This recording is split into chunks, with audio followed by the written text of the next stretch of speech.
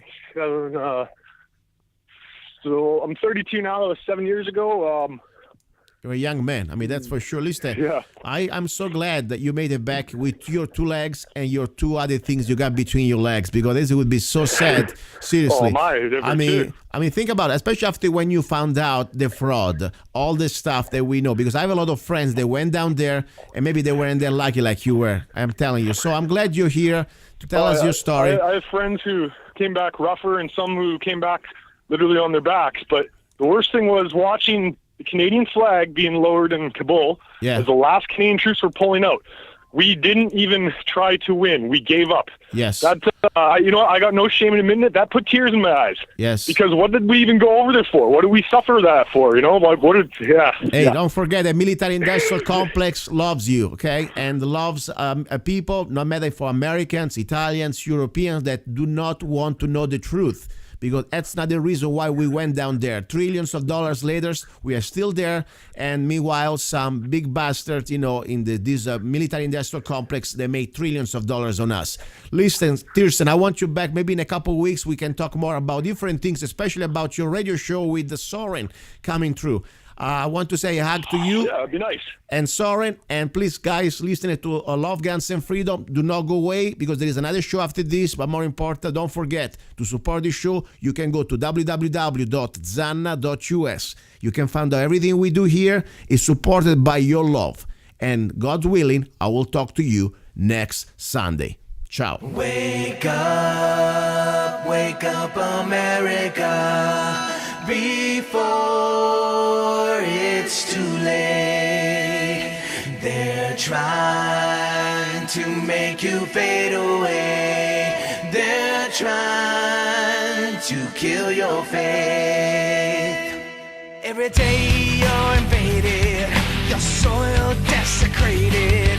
Politicians turn their back. You're under attack. You're under attack. They're trying to erase your borders. The UN wants to give you orders.